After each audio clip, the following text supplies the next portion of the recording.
I promise you all the action wasn't over, and it's not. We are back with more action here. Chongqing Major, EU qualifiers, upper bracket of Group A. I'm KillerPigeon, and joining me once again is Nahaz, ready to get underway with TFT versus Team Liquid.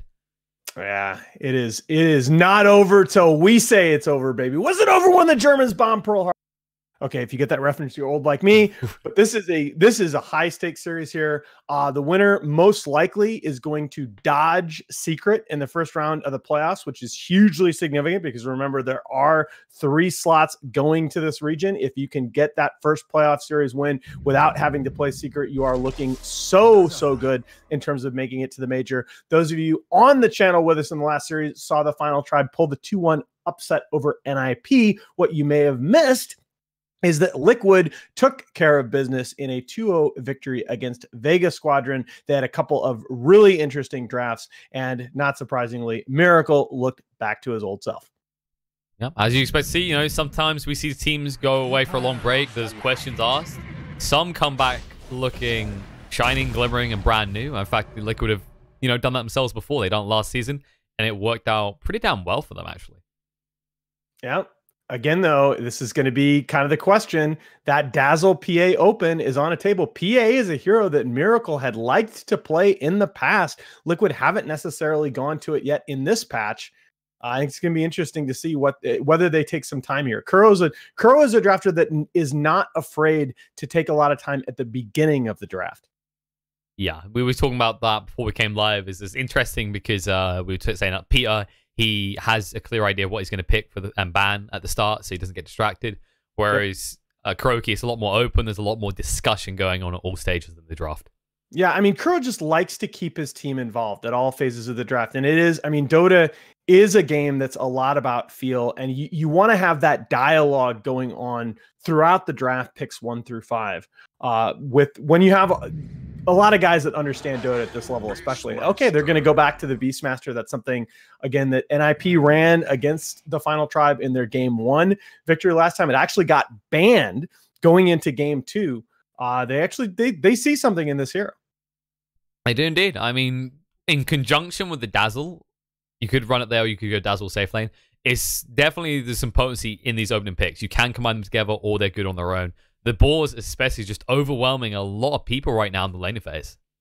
I think it just goes back to, you know, I don't want to make this point too much, but towers got such a relative nerf in this patch with the rework to armor mechanics. Every single unit on the map is more tanky against physical damage, except for those towers. Those outer towers are going to fall remarkably fast when you've got a hero like Beastmaster that can convert those early lane wins into objectives. That's so important. And the PA ban is going to come out from the side of Liquid in the second phase. PA, by the way, among the top 5 most picked heroes across all regions of Qualifier, she is currently sitting at 30 and 10. Yeah, she is looking pretty hot. Of course, the most picked hero, most banned hero, is already sitting there in the first phase. Dazzle, I believe he's top out of any hero, right? He's just a hero that is very, very hard to deal with because of the ultimate rework, that flat cooldown reduction, which actually a lot of people are thinking it might be a bug that it stacks additively with other sources of cooldown reduction. Makes for some interesting ability draft games. But when you put it together with the fact that Dazzle had already been getting a look by a lot of the top teams, and in fact, you'd seen Dazzle moved into the core position a couple times in the last patch. I think with the rework to that hero's ult, Poison Touch being ridiculously powerful, it's just such a good open. This is a hero that Liquid has gone with it. Classically, Nyx Assassin has been considered a counter to Keeper of the Light going as far back as TI2. Remember, Puppy drafted it in the deciding game, I believe. And it's because you can carapace that wave. That's true. And of course, Liquid are a team that have played this in interesting ways. We've seen them run it as a support. We've seen them run it as an offlaner. We've even seen them run it on Miracle in the mid lane before. Yeah, I don't think you're quite gonna. I mean, I think that the argument for that comes from when you're against heroes like Medusa or maybe even a Storm Spirit. I don't think you're gonna see that here. The Terrorblade, a hero that is still going strong in this patch, despite what we feel a lot of other agi carries getting some buffs. This is still a hero that can build those multiple Wraith bands, and the mid game becomes that much stronger. And if you look at how NIP, the big thing that NIP were able, the Final Tribe were able to do in that last series against NIP, it was playing from the Radiant side and dominating that dire upper triangle of towers, the tier 1 and tier 2 top and the tier 1 mid towers. They were able to get those down with only 1 or even 0 of towers down on their side. If you're able to do that as Radiant in this patch, you have complete control of the Roshan pit, and the game just becomes so much easier to play. I think the concern you do have to look for TFT right here is you pick this Terrorblade, and you could go for those Wraith Band builds. It does give you a lot of armor, but if magic damage comes out, you're in trouble. And also, comparing these two right now, where is your BKB piercing stun? Yeah, it's on Team Liquid. The thing that you have to be already thinking about is this is a miracle game. Like, this is, you look at the Sunstrike setup coming out from Roar, coming out from the Nyx assassination, initiation from Invis. Okay, they may not do it now because this is going to be almost a 4 protect 1 strat after they show their hand and pick the Phoenix. And you got to go back to that Miracle Nyx Assassin all of a sudden is on the table. Most definitely is. It could run pretty effectively here. I think his typical build was along the lines of grabbing into the Yasha, then you just get active. And considering a lot of the mid play at the moment is moving back towards this mid-game ganking rotations, Nyx is a hero that delivers in that department very effectively. Yeah, and I think this is also leveraging the new flexibility of the Dazzle, because Dazzle can be moved over to the core position in this lineup, and I think he'd be very, very effective. Definitely. Well, in the second phase, we did see the Rubik get banned out, so we don't see any cheese plays around that. What's the farm bans? Faceless Void. So they think, this is so no chance in Nyx Assassin +1. Come on, you can do it. So the classic book here, right, is that Liquid needs this hard physical damage carry, and again, similar to what we're talking about some of the last drafts, Liquid is the one that's choosing the tempo that they want to play at with this last pick. They can pick a Juggernaut and they can play super, super fast. They can pick something like a Spectre, right, and play a lot slower. They may even go the Medusa. Remember, Keeper of the Light no longer has that mana leak that's going to bother the Medusa so much. Juggernaut. Yeah, they're going to go the Jug. This is a style of play that's going to be very powerful in this patch to begin with. But if they did look at the replays and how the Final Tribe were able to play against NIP, they're just going to take that win condition off the table. You're not going to be able to do this against a Liquid lineup that's going to be so strong in the early game and in the mid game. Yeah, it's the rate of aggression that comes out from the new Juggernaut. Not to mention, actually up against the Terrorblade, if you are separated from the fight between the two of you while the Omnislash comes out, where's your Sunder target? You don't have one. I want to mention, I'm not completely sure about who's going to be the core here on the Liquid side. Jug's going to be a core, but I still think this might be core Dazzle. That's the thing. They've left themselves flexible in that regard, and because that is the mid that they are now debating, TFT have to take some time. This could be a tiny mid. It could also be a tiny support and run the Sand King in the offlane. Yep. Which is actually, I think it's most likely Sand King offlane. I don't think I've seen a single support Sand King since the new patch. Well, I think TFT are they're taking a little bit of time here to talk about we need to be able to play fast in this matchup. What is a 5th hero pick here? Probably fall back to either a 4 position or even a very fast offlaner. We need to be able to control the waves and keep our towers alive.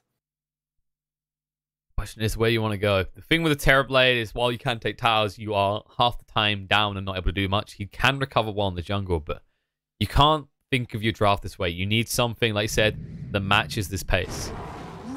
And they're going for someone that may be too hot to handle as they pick up the Lina. It's a good counter to the Phoenix, but you already had a decent one in Frost. Yeah, I don't like this. It's a mid position Lina. Should be able to do fairly well. It looks like it's going to be Miracle on the Juggernaut. We're going to have the core Dazzle. We're going to have the Matumamin. Oh man, I wonder how they're going to lane this. Is this going to be Dazzle against Lina mid, or are they going to go ahead? Miracle, this is one of the things that distinguishes him from any other player. He is totally comfortable playing this mid Juggernaut against a ranged hero. He has absolutely no fear. And that's the thing. While Lina does have that additional range, and she can get movement speed from the Fiery Souls. You're up against an Agi hero that has a way of dealing with your stun just by spinning. And because he's an Agi hero, and he's going to get movement speed as it goes on, he can potentially run you down and get in range to do damage with the Blade Fury.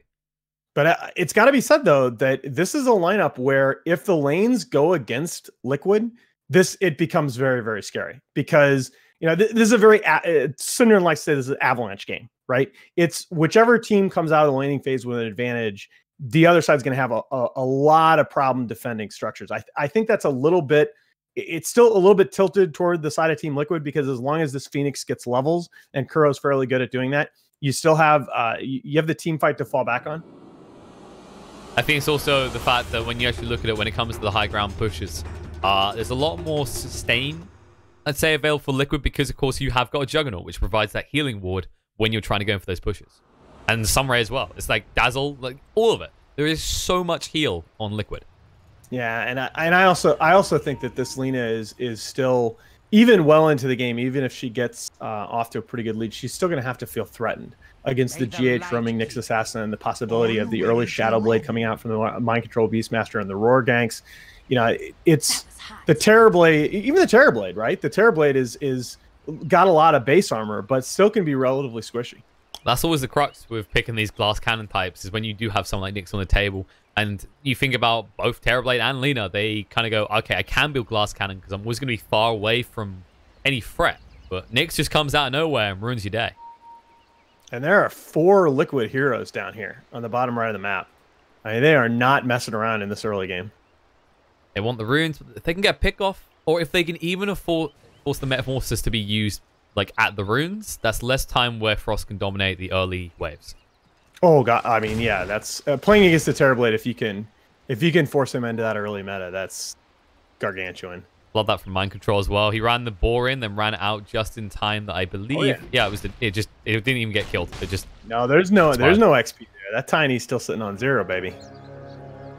And that is a support Tiny, as you talked about during the draft.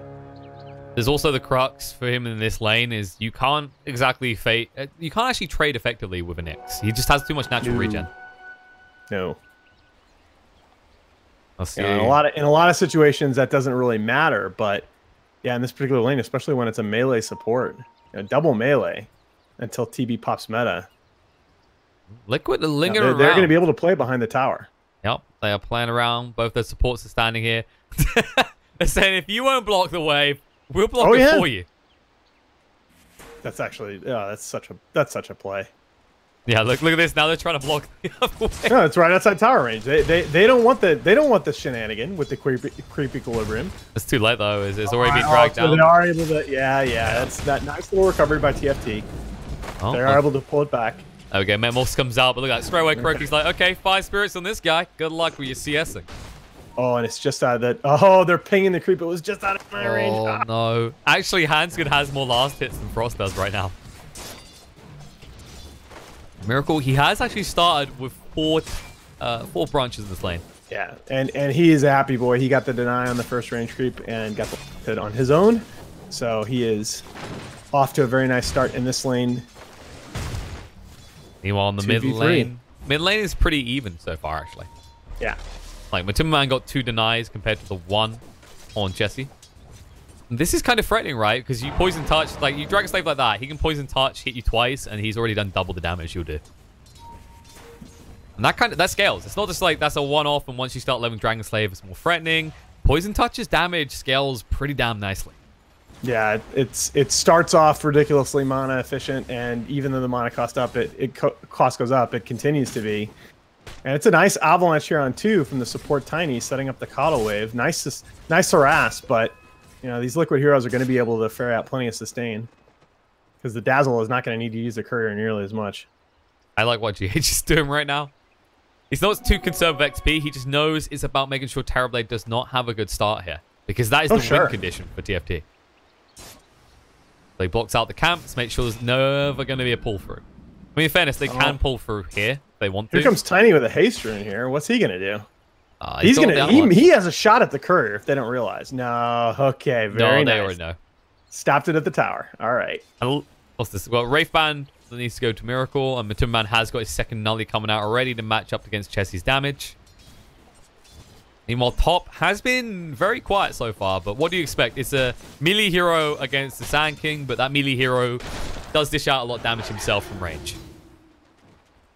Yeah, I mean, I think with good mind control level, Beastmaster player can offset the annoyance of laning against the Sand King, and he has won the first couple. He's gotten to level 4 first, so that caustic finale is not gonna bother him quite a bit as the first skill point does just come online. Absolutely. Of course, he didn't bring any sentries up here, so he can't see the Sandstorm and Sand King. But then again, if he saw anything in the previous game, he'll know it's probably not worth buying sentries against NahazDota. He'll probably just bring out 2 or 3 to your 1. Yeah, I mean, no, this lane is not really about kill threat, right? I mean, unless there's a rotation that kind of missed, this lane is about just being able to maintain your farm against the Sand King. You know, protect your tower against that caustic finale spam. They are going to see a contest of the pull camp here in the bottom lane. Yeah, he's been pretty committed to this so far. It has cost him a lot of XP because he's still only level 1. Meanwhile, Miracle just cleaning up this range creep. I think the biggest problem they have here is unless Nyx can land a stun and force out a Spike Carapace stun, which he doesn't have 2 for anyway, they don't really have kill potential on the side of Liquid. Yeah, but I don't think you need it, right? I think that the baseline of Liquid looking at these lineups is, you know, we don't want to lose the laning phase, because assuming we get into the mid game, we're going to have quite a window where our push is very, very fearsome, and TFT is not going to be able to deal with it. Yeah, most definitely, because look at this mid lane, especially so far. There might be a gank coming in. GH still only level 1, but if he can get involved in this kill, it's worth a lot. Coming in now, poison touch is going to be there. Yeah, it's got the use of the impale. Throw it out. Light Strike Array connects on the 2, but nice. No, they can finish off Chessie first, and GH will go down afterwards. With the Spike Carapace to stun up, it doesn't matter. But Timberman forces Shallow Grave and TP back to base. That was a very nice play by Chessie to make that even close. Positioning herself, the little stutter step there to set up the 2-hero LSA, and knowing that that's only a level 1 Nyx assassin. Yeah. It ends up being very good for Liquid because, like you said, it gets GH now almost to level 3 because they're going to give him a little bit of solo XP here.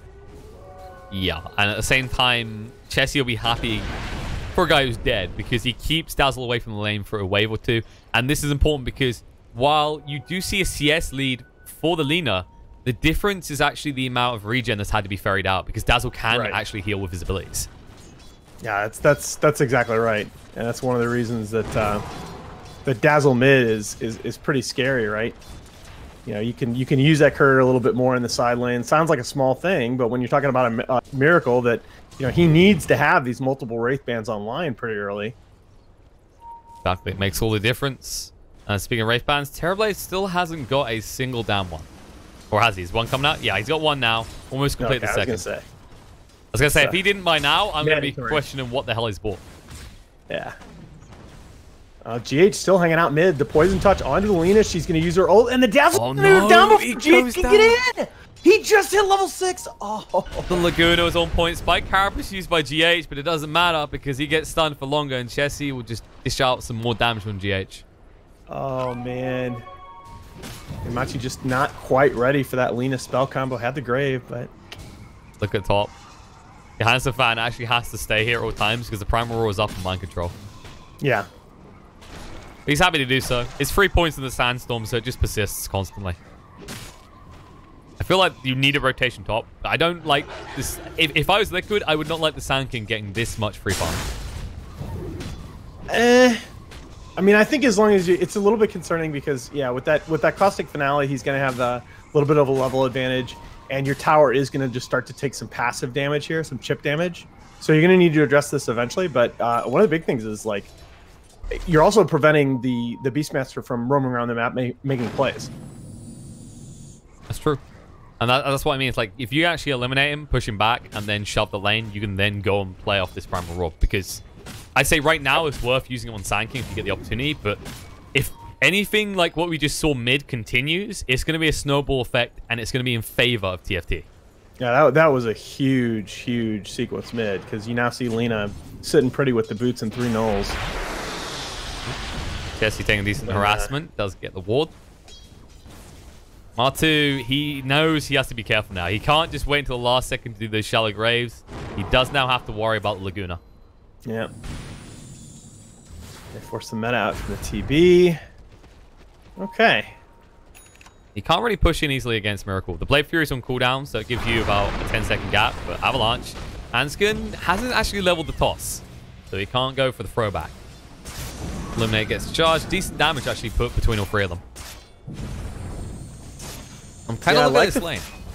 I like the fact that, TFT is the ones that are able. Oh, the nice little kill. Okay, nice comeback kill by Liquid there. I was getting a little bit concerned because TFT were the ones that were getting the chip damage on the enemy towers. Exactly. And this is going to be a game of towers, guys. Yeah, that was a concerning thing as well. I don't usually see a call that far forward. Like, yes, exactly. The Illuminate Blast was good, but then you just back off. You're such a fast hero. You should never get caught like that. The man who did catch him is rotating mid again. This time he's got a few levels, so maybe the outcome could be different. They're trying to set up a play here top lane, but I don't know. This is a level 3 Coddle. He's very, very vulnerable to any kind of retribution here. Yep. You might give up a double kill. This is scary. Uh-oh. Jansen fan goes down. And no, the ball is low. He's the blind light. Eric gets them away. He should be fine. They can't actually pursue. Beautifully done. Just in the right place to make sure he pushed away both. No, the Hawk comes out. Mind control's still going. Oh. Can he get this, though? The boars lose sight. It looks like Hera's going to be a little bit too fast. Don't get too cute here. Okay. Like, let's calm down. Bot. Miracle got super low here. Does actually get the corner Hanskin. Terrorblade was away in the jungle. Oh, Chessie. Oh, Miracle. The heal on ward will keep him alive. Laguna goes out to Kuroki. He needs a second hit. He'll find it. The vision is there. Okay. And Miracle, he actually doubled back. No TP. Oh, man. He's almost got the mana. It's close. He doesn't know. He's like, has he left? Yeah, he's going to TP back to Shrine and immediately make use of that. But that also prevents him from getting to his level 6. So that's a nice. It ends up being a very well-timed rotation by Chessie from the mid. And as a result, we get the mid matchup we really wanted to see. Oh, it's not on the players we against expected. Nyx. Oh, baby. A triple kill. But we're talking about, does health or does armor matter more? That's what you get to find. Oh, they're going to ruin it. They're going to move away. Screw it, guys. Like a fun debate. Our favorite lane is ruined. Bramroar's coming off cooldown. If Johannes Van goes for this, and he is going to go for it. Can they do anything? Avalanche, nice done by Hansen. The toss back, stacks him up as 2. Fire Strike not available. The Bramroar just goes out Tiny instead. Oh, Big Daddy Dazzle's here. Chessie's here, actually. He's the Big Daddy. Haste on him. Gonna go for this. Shallow Grave comes out. And Mind Control will be able to TP away. They didn't even try and pursue for him. Nope. I actually think they would have been better off just chasing for more. Chessie would have had the Light Strike Array available before they had either the Shallow Grave or the Spike Carapace. I don't know. You have to be really careful feeding kills here, TFT, because again, this is a Liquid lineup where you feed 2 or 3 kills and all of a sudden you lose 2 or 3 towers. It's you are still playing a Terrorblade lineup against a Jug. Like, you repeat 10 times over and over in your head. Don't get crazy. Chessie, he actually just got punished a little. He tried to TP out, cancel it, dodge the Impale, and then lost 2/3 of his HP pool. Luckily, have this big fat shrine waiting. You can shrine up, and you can shrine up, and I think you can set up for a push bottom here. GH is keeping. I like what GH is doing here. He's suffering from a lack of XP, but he's constantly keeping vision around the map. He needs to be careful. He's got Spike Carapace. But yeah, they can steal Laguna. There it is, perfectly timed. Yeah, the Impale didn't make a difference. Interesting. It's going to tell you a lot about this. Okay, and again, jeez, thank you, Ice Frog. Like, Dazzle going the Necro book build because, of course, why the hell wouldn't you? 100% uptime. Yeesh. It's insane. And you don't even need to max out the Necro.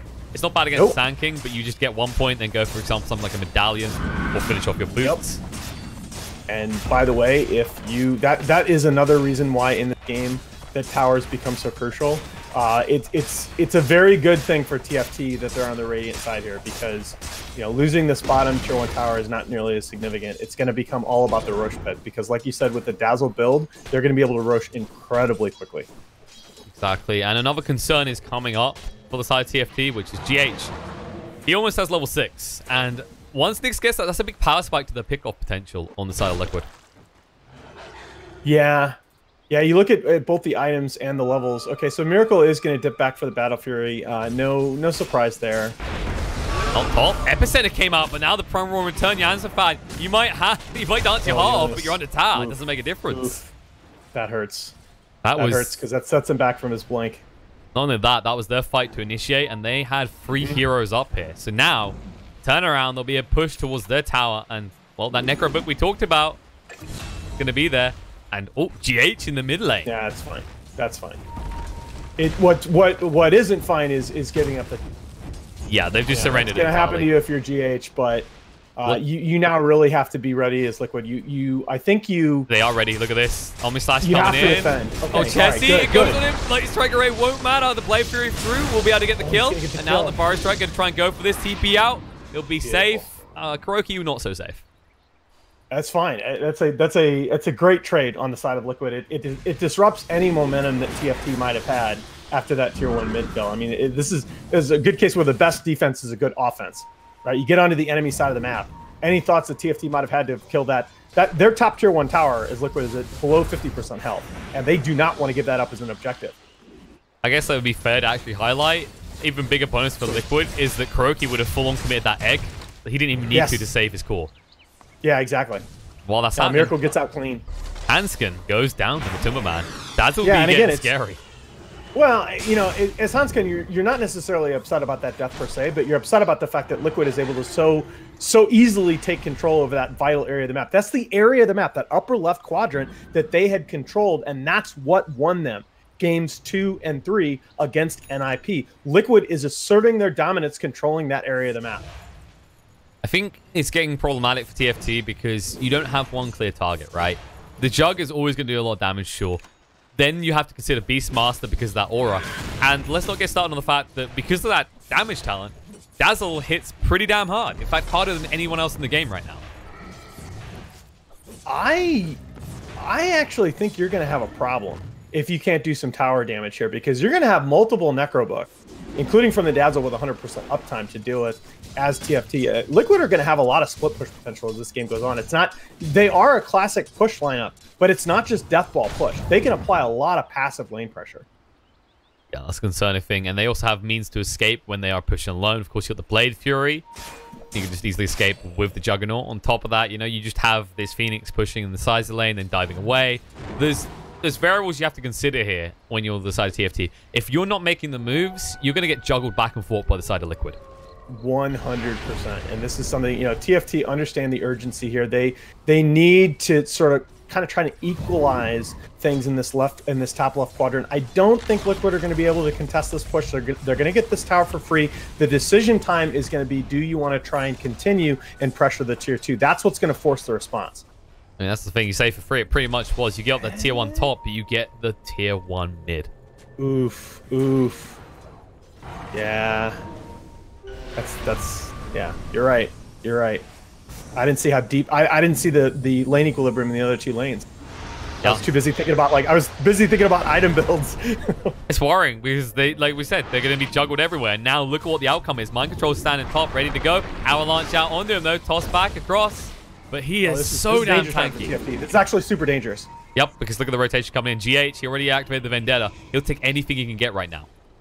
You don't want to give these 2 hero, you really don't want to give these 2 hero kills up. This is, oh boy. You're going to have to give Hanskin up. He's left behind. He got sold out by his own teammate here. Sunrail burning down quicker. Avalanche toss across, but it doesn't matter. He's going down regardless. All right. But what's nice is that you were able to do some damage. You're able to get the 3 Liquid heroes low. All right, okay. Fan going on him, but no, he's going to turn around. He still has the egg if he wants to commit it here, and he will. Fan, you need an escape plan quickly, and he doesn't have one. He's just going to stand there in his sandstorm. It's not going to last forever, though. Do they have detection? No. No, they don't. They still haven't brought anything. There's going to be a blink away. Sankey will make his escape. That actually was a nice sequence for TFT. They wasted a ton of Liquid's time there, right? You become, this is the point in the game where it starts to feel like the clock is moving very fast on you if you're TFT. And the ability to just sort of occupy the 4 heroes top, only giving up the support kill, it's one of those things that space right now is just so precious. Absolutely, especially the Terrorblade, who was just farming his little heart off through that whole sequence of events. And this is actually really good Dota. Both of these teams have a great understanding of the areas of the map that they want to be pressuring. Like, this is the reset into the tier 1 bottom push it's absolutely the perfect response to understanding that you just wasted a bunch of time for 4 heroes top. Absolutely. Meanwhile, Phoenix did actually go for the Midas in the end. Careful, Jonas. Yeah, Phoenix is almost always going to have to do that in this kind of a game, right? Because this is just the levels 12 and 18 are too important. And I mean, your talents are pretty good too, right? Oh, absolutely. And look at this, tier 2's traded on both sides, but that's the Metamorphosis used to achieve that is the difference. Again, it's a, are we actually winning these exchanges as TFT? Because it's just so, these teams look to me like they're just underestimating how fast the outer towers are going to be able to go down now. Like these two and 3 hero pushes are just, they're so good right now. Broky in the mid lane. They are rotating towards him. He knows something's up though. If you go further into this, DH will break your plan apart. They want to this Dazzle has greaves now. Like they're actually super tanky as a team. Hey Alan, we reached the DD time. Oh, DD time! Oh my god, Ice Frog, please fix this. This is like, okay, the Radiant scan, but because of the DD rune on Miracle, there's no way. The thing is, they don't even know about the DD, so they're prepping to try and interrupt it, but they won't be quick enough by the looks of it. Yeah, I mean, they think Roche is at, like, when Roche dies, TFT thinks Roche is at least at 30% health at that point. That's just... As a fan, they might get him. They're on their way. How triggered would Sand King be by death here? Because Primal Roar is in closing. Oh, yeah. Right. And they can keep his point canceled. Oh, no, Croaky. What's he doing? Primal Roar comes out. He has got the egg, but he doesn't feel like he needs it. He'll get commits afterwards. He was worried about ticking down to the dot, right? Yeah, I think he might have went because there was the final tick of Sandstorm and then Caustic Finale, so he read that correctly. Exactly. He'll be happy, though. He gets the kill. Or assist with the kill. And it wasn't level 2 egg, right? So it's not like he could have used it better at that point. Buyback for Sanky in the mid lane. Omnislash going. Gonna get 1, chasing for 2. Can he get hands as well? The Blade Fury will be able to. The Yule's used on the Chessie himself. And Miracle will just TP out in front of him. But no, he cancels it. He wants to keep going. He's trying to bait him in the Laguna. And look, Matumbo man perfectly placed. They tanked the Laguna. Greaves. Everything thrown on Miracle. They baited them in. TFT 4, they were going to be fine.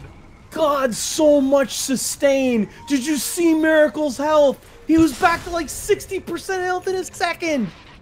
And that's the big nuke gone now for a decent amount of time. 40 seconds stills up again, which means they can take a breath of relief.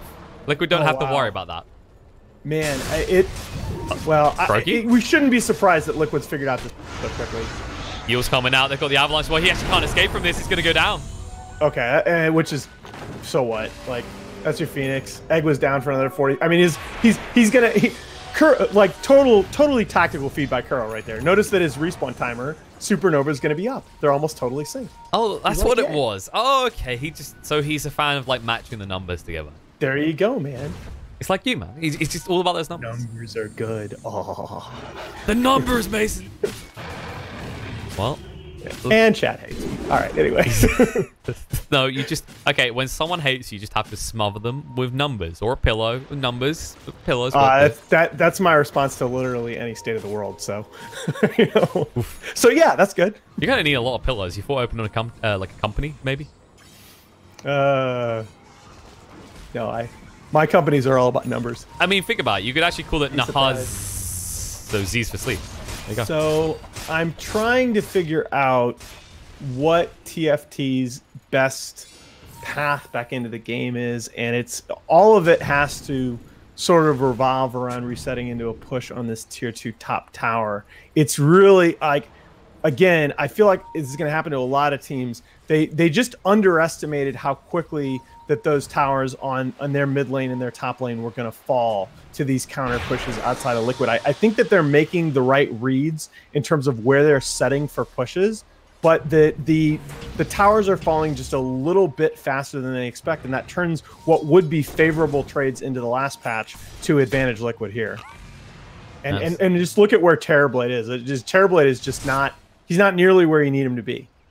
Yeah, he's starting to fall behind as well. I mean, Dazzle's the richest, but Juggernaut's keeping up with the Terrorblade at all points. And the difference here is, on that equal net worth, your standing isn't looking good, because not only do you have that Aegis on the Jug, but when you look at the towers taken, your base is a lot more exposed if you're on TFT.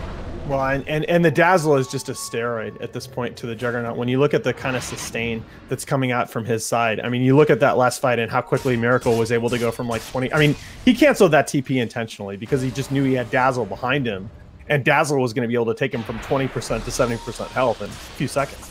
Dazzle gets more ridiculous soon because he's building that pipe. Oh, that's exactly what we needed to hear. Thank you, Mr. Frog. Even more reasonable. You know, do you like this idea of no one dying? Dazzle does. Who needs a shallow grave? We don't even get to that stage.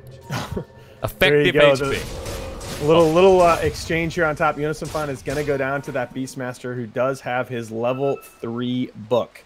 And he did manage to get off the Burrow Strike to waste some of the Primal Roar duration, but just doesn't matter. Mind Control sitting at level 17 here, almost 4 levels ahead.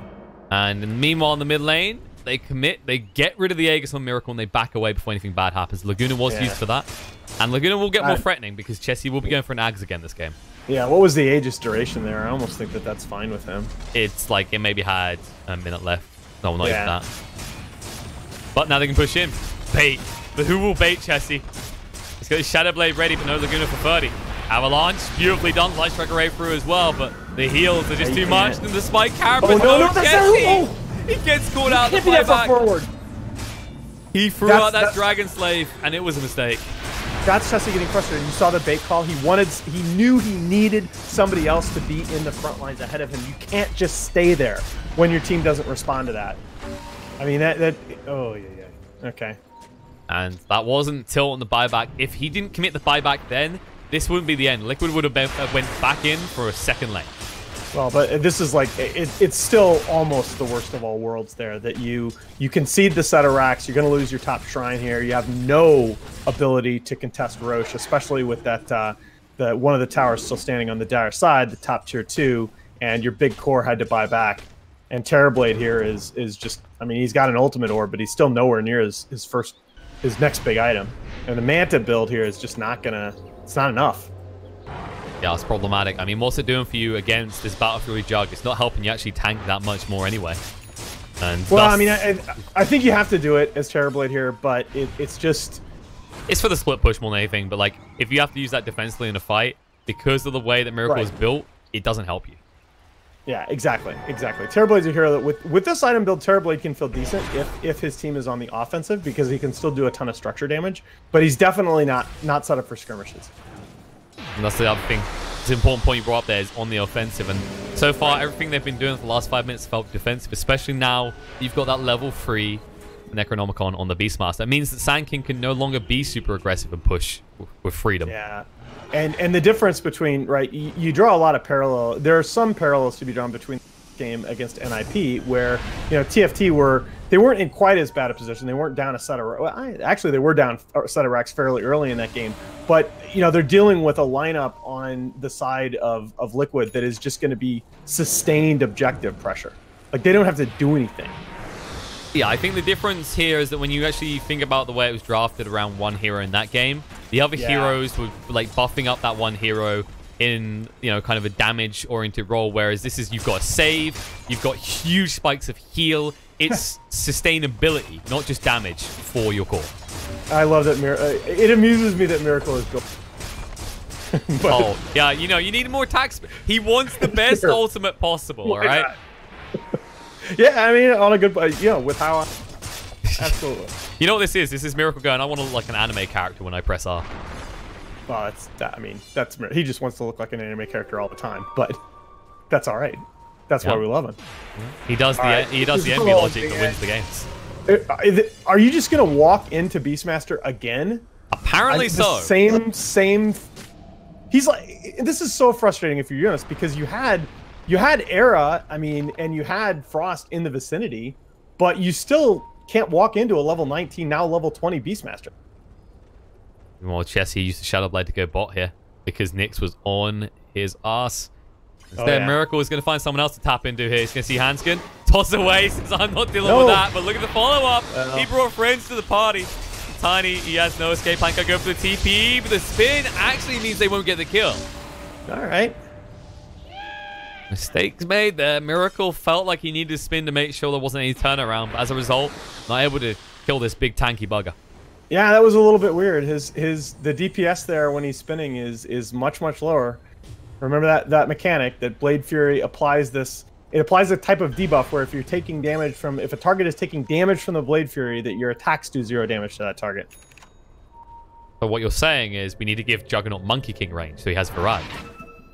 What I'm saying is I am glad that you and Slacks are balancing Dota. I think I'd make the game pretty interesting, all right? Yeah, Slacks would make the game interesting too. I mean, the servers would be on fire. They definitely wouldn't be optimized, if nothing else. Well, if you ever, everybody knows this by now, but if you ever want to, if you ever want 6 hours of your life that you'll just never get back, you just ask Slacks about Ags ideas. Wait, asking about what? Ags ideas. Oh, Ags ideas. Oh, don't you get me don't know started this? on those. Oh. Oh, okay. All right. No. That was never mentioned. We're pretending this conversation never happened. Back to the game. All right. So 18K net worth lead. Not looking good here. I think TFT are doing the only thing that they can, and they're kind of trying to get set up at this area of the map where they can contest the next Roshan. Primal Roar out. They might not be able to contest this rate, but Chessie, luckily his team's around him. Mind Control kind of jumped the gun there. Yeah. And again, it's a sort of team read because a kill in that area of the map is weaker than next Roche. Look at the heals, the pipe, the sustain. They can't put a dent in Liquid no matter how hard they try. And instead they're going to turn around and go in. Chessie, there's no problem roll this time, but it still hurts. Avalanche coming out. Epicenter is being channeled. They're going to look to move through, doing a lot of damage on the mind control, but the almost on the side. And he's running down through Frost, but he's so damn tanky. Miracle needs to be careful. This will spin away. They've already lost the Beastmaster, and all these heals only do so much for you. Ignis activate. Oh my god, the position on it. They'll get rid of Juggernaut. Wow. Stuns through it. Good. The follow up, the turnaround, Tiny, and Leader going down. Burrow Strike gonna go even deeper, but now the egg goes pop, and there it is. Ignis still doing his work with Timberman trying to move away quick enough. He has still got the shallow grave. The buyback comes out from the Tiny. The stun's going to be there. Jumping in, but this time no egg. But Timberman is left all alone in the middle of nowhere. Sandstorm activated. Should burn him down. Oh, the heal wave. Johannes fan. No! Get out of here. That's a strength hero, guys. That is a strength hero with over 2k HP who just lost half of it in the blink of an eye. I mean, as TFT, like, literally what else are you supposed to do? You just took a fight under ideal circumstances. Liquid looking for the pickoff in that part of the map. Clearly not ready for the whole team being there. But the sustain coming out from the Dazzle.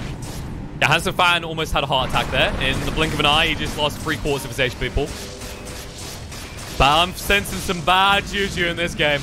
Oh my god. I mean, go back and look at the replay at how many pipes and greaves and heals Dazzle gets off in this fight. Miracle needs to get out. He has got the play through, but he'll turn around. No! They got rid of Handsome Fan again!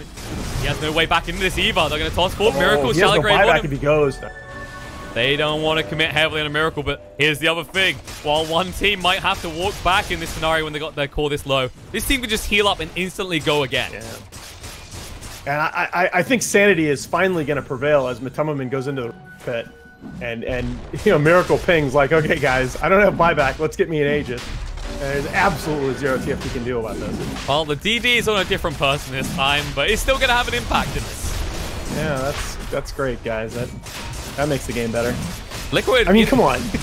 Like, when Envy starts buying late-game bottles and bottling DDs for pushes, like, that should be a clue that something's messed up. TH? He's in a little bit of trouble. He's got the bling. No, he doesn't need it. They just walk it off.